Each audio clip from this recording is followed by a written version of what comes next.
Olá a todos. Primeiro, nosso grupo vai discutir sobre as adaptações fisiológicas que vão ocorrer no nosso corpo em resposta ao treinamento físico de resistência e ao treinamento físico de força. O roteiro da apresentação vai ser os princípios do treinamento, treinamento de resistência e VO2 max, porque o treinamento físico vai melhorar o VO2 max, volume sistólico, fatores que podem aumentar o volume sistólico e a diferença arteriovenosa de O2. Os princípios do treinamento. Podem ser observados 3 princípios básicos durante um treinamento. Primeiro é sobre a carga, então, para ver ganhos significativos durante um treinamento é preciso submeter o indivíduo a um nível de estresse maior do que o habitual, um nível maior do que ele é acostumado atualmente. Então, em um treinamento de força, o indivíduo passa a pegar peso e aumenta a sua carga, essa carga aguentada para levar um estresse muscular, e o corpo trazer essa resposta fisiológica, essa resposta de ganho de massa muscular para se adaptar à situação. Tanto que, uma vez que o corpo do indivíduo já se adapta à nova carga, o indicado é aumentar essa carga para continuar o ganho de massa muscular. Em contraponto, nós temos a reversibilidade, que vai ser justamente o oposto. Então, uma vez que esse treinamento cessa, uma vez que o indivíduo para de sofrer esse estresse, não tem nenhuma necessidade daquele músculo exagerado comparado às habilidades, às atividades diárias desse indivíduo. Então a tendência é que ele perca essa massa muscular muito rapidamente. O terceiro ponto vai ser a especificidade. Então, dependendo do objetivo do treinamento, músculos envolvidos vão ser diferentes. Então, em comparação à maratona, a uma corrida longa, né, uma maratona ou um treinamento, uma corrida curta, uma corrida de 100 metros, os músculos envolvidos vão ser diferentes, porque as fibras recrutadas vão ser diferentes. Em um caso, fibras lentas, em outras fibras rápidas. O fornecimento de energia é diferente. Em um caso, energia aeróbica, outra energia anaeróbica. A velocidade de contração do exercício, dependendo do treinamento, vai ser diferente. E a adaptação, a resposta a esse estresse, a resposta a esse exercício vai ser diferente. Então, em casos de um exercício de curta duração, alta intensidade, o aumento de proteínas vai ser observado como resposta ao exercício. Em um caso de exercícios de longa duração, um aumento de mitocôndrias para manter o fornecimento de energia. Esses tipos de respostas entram em conjunto na especificidade e vão variar dependendo do objetivo da pessoa, do objetivo do treinamento.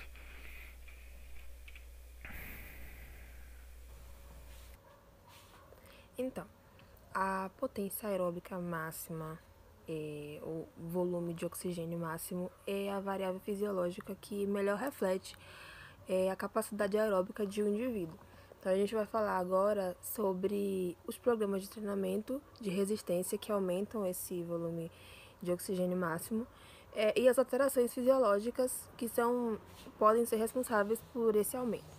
Então, esses programas eles vão envolver exercícios mais dinâmicos, né, tipo corrida e ciclismo, por um período de 20 a 60 minutos, de 3 a 5 vezes por semana e com uma intensidade de 50 a 85% do volume de oxigênio máximo.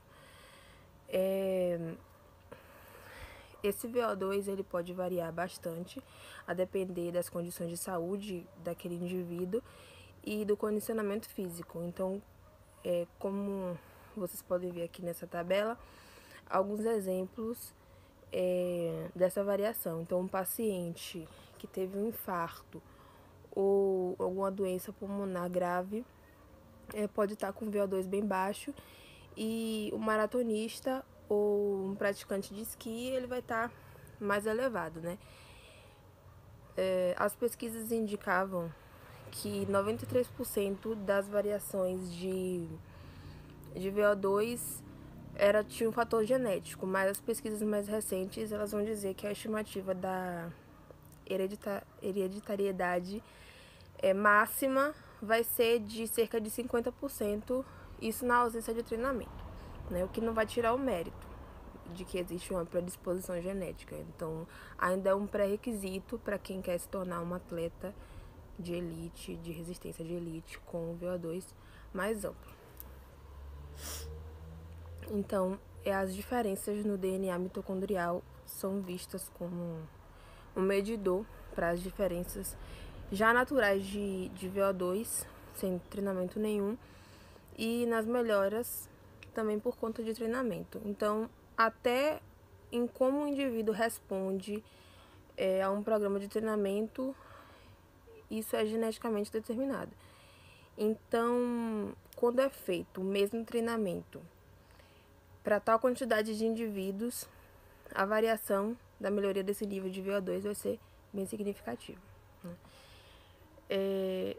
Além dos fatores genéticos, a intensidade e a duração do treinamento de resistência vão ser importantes para esse aumento do VO2 máximo, isso induzido pelo treinamento. Então, obviamente, treinamentos de resistência prolongados, também de alta intensidade, vão poder aumentar o VO2, né? E os níveis, acho que máximos, assim, é de 50%. Bem, boa noite, né? Nós vamos falar sobre por que o treinamento físico melhora o VO2 máximo, né? Enquanto você se exercita, ele ocorre um aumento de VO2. Quando esse número atinge o platô, você chegou ao seu VO2 máximo. Então, você atingiu o seu VO2 máximo, você pode se exercitar mais, porém seu corpo começa a queimar seus estoques de glicogênio muscular e hepático.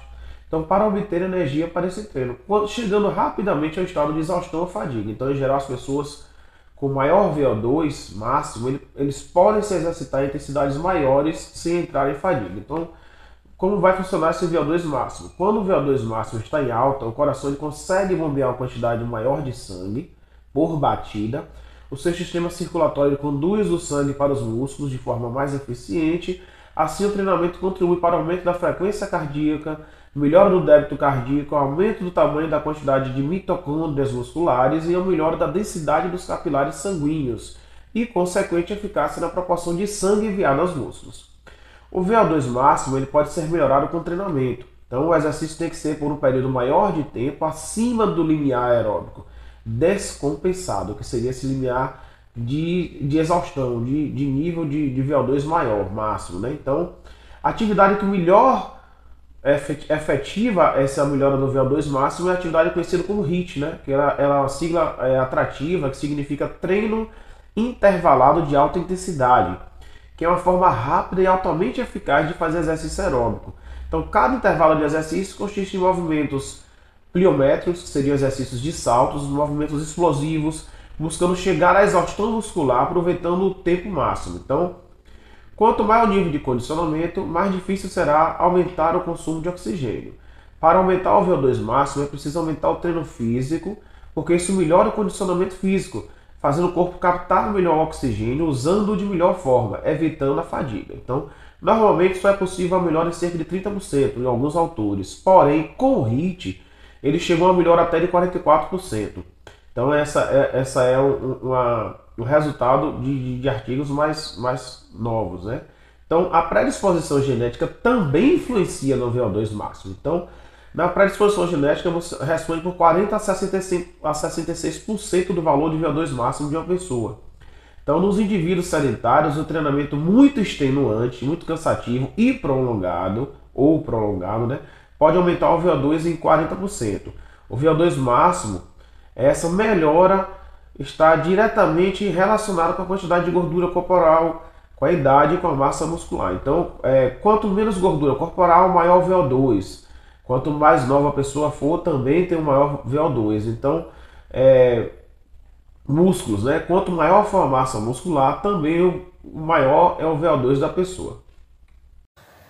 Bom, dando continuidade ao assunto, vou falar em relação agora ao volume sistólico. O que é o volume sistólico? O volume sistólico é a quantidade de sangue ejetada pelo coração por batimento cardíaco, que é igual à diferença entre o volume diastólico final e o volume sistólico final. Vou apresentar aqui agora para vocês uma tabela que está no livro Fisiologia do Exercício e Scott Power, né? É a tabela 13.12 e nessa tabela aqui vamos fazer algumas observações, né? Essa tabela aqui ela é em relação, né, às alterações pelo treinamento, né, em indivíduos adultos, jovens e sedentários, ok? E uma das observações a serem feitas nessa tabela é em relação à frequência cardíaca máxima. Se nós observarmos aqui antes do treinamento, a frequência cardíaca está em 205. 4 meses, né, de treinamento físico, essa frequência cardíaca ela se mantém. Já com 32 meses de treinamento físico, essa frequência cardíaca ela diminui, ela vai para 185. E por que essa frequência cardíaca ela diminui, né? Porque o coração ele vai ficando mais, como eu posso dizer, a grosso modo, mais eficiente ali para fazer esse treinamento físico, e ele é capaz de bombear mais sangue, né, a cada batimento cardíaco, e consequentemente ele é capaz de bater menos vezes, né, para ali garantir a mesma quantidade de sangue, né, que o corpo precisa, né. É isso tanto em repouso ou durante o exercício. Outra observação a ser feita aqui é em relação ao débito cardíaco. E o que significa esse débito cardíaco? Esse débito cardíaco é o volume de sangue ejetado ali pelo ventrículo esquerdo, né, para a artéria aorta ali, né, a cada minuto. Como a gente pode observar aqui, né, esse débito cardíaco, há um aumento desse débito cardíaco.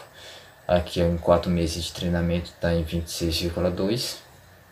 Já com 32 meses de treinamento, esse débito cardíaco aumenta em 27,6, né? E esse aumento do débito cardíaco máximo, ele é decorrente, né, do aumento do volume sistólico, que é outra observação a ser feita aqui, ó.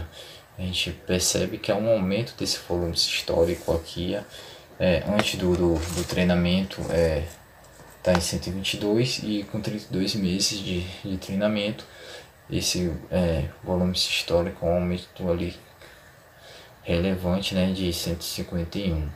E basicamente o que é esse aumento do volume do volume sistólico? Isso é uma adaptação fisiológica, né, ou seja, né, aumenta ali a cavidade do coração, uma hipertrofia excêntrica cardíaca, né, e isso aumenta a cavidade, né, ventricular esquerda, né, e faz com que, né, o volume, né, sistólico aumenta, ou seja, há uma ali maior, né, quantidade de sangue.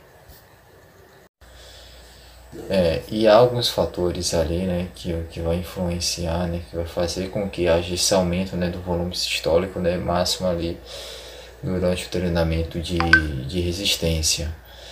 E um desses fatores é o volume diastólico final, o VDF. O que significa esse VDF, esse volume diastólico final? Esse volume diastólico final é o volume de sangue ali, né, presente nos ventrículos no final da diástole, ou seja, quando há um enchimento ali dos ventrículos com sangue, quando há esse enchimento é a diástole, né? Então isso é o volume ali diastólico, né? E esse VDF, né, ele resulta do estreitamento do ventrículo esquerdo e um aumento ali correspondente, né, da contratibilidade cardíaca. E também vale ressaltar também que durante o treinamento de resistência ali prolongado, há um aumento do tamanho, né, do ventrículo esquerdo, né, com um pouco ali alterações, né, da espessura da parede ventricular, né, e essa ampliação do tamanho do ventrículo irá acomodar um VDF, né, um volume diastólico final maior, ou seja, vai ter ali uma capacidade maior, né, de volume de sangue, né, ou seja, o ventrículo vai ser capaz de acomodar ali, né, um volume de sangue maior, né, e dessa forma vai contribuir, né, para que haja, né, um induzimento, né, ali do aumento do volume sistólico, e consequentemente na tabela que a gente vai estar vendo aqui vai ter também um aumento do débito cardíaco, ok? Outro fator também que vai influenciar, né, a contratibilidade cardíaca. O que é a contratibilidade cardíaca? A contratibilidade cardíaca, ela se refere a força de contração do músculo cardíaco. E a série, né, de exercícios ali aguda, né, aumenta essa contratibilidade cardíaca devido à ação do sistema nervoso simpático, né, sobre o ventrículo, né. E também é difícil determinar a contratibilidade, né, se ela é inerente, né, do coração humano ou é modificada ali pelo treinamento resistido. Mas já tem estudos também realizados com animais, né, que indica que o treinamento, né, com exercício, né, de alta intensidade, ela aumenta essa capacidade de bombeamento ali do cardíaco, né, aumentar a força, né, da contração ventricular. E por fim ali temos a pós-carga, né, que ela se refere à resistência periférica contra a qual, né, o ventrículo se contrai, né, ao tentar impulsionar o sangue para dentro da aorta, né. E essa pós-carga ela é importante porque quando o coração se contrai, né, contra uma alta resistência, né, periférica, o volume sistólico ele diminui, né. E após ali um programa de treinamento de resistência, né, os músculos treinados eles oferecem menos, né, resistência, né, ao fluxo sanguíneo durante o exercício máximo. E devido à diminuição, né, da atividade, né, vasoconstritora simpática, né, junto a arteriolas, né, dos músculos, né, treinados ali, né, essas diminuições ali da resistência ocorrem, né, em paralelo com o aumento ali do débito cardíaco máximo, né, por isso, né, a pressão arterial medida durante o exercício, né, permanece constante. E eu vou compartilhar agora aqui essa imagem aqui, né, da figura 13.1, né, que são os fatores que aumentam o volume sistólico, né, mais um resumão aqui. Cá em cima está o volume sistólico e cá tipo uma pirâmide, né, que tem aqui o volume, né, ventricular, tem o volume ventricular ali, o volume de sangue ali no ventrículo, né, tem o tempo de enchimento e retorno venoso, temos aqui o volume plasmático, aí depois a seta está apontando aqui para o volume diastólico final, que é a pré-carga, volume diastólico final, que eu já falei aqui, esse volume diastólico final é a pré-carga, tem a contratibilidade que eu acabei de falar, né, e aí vem a resistência periférica total.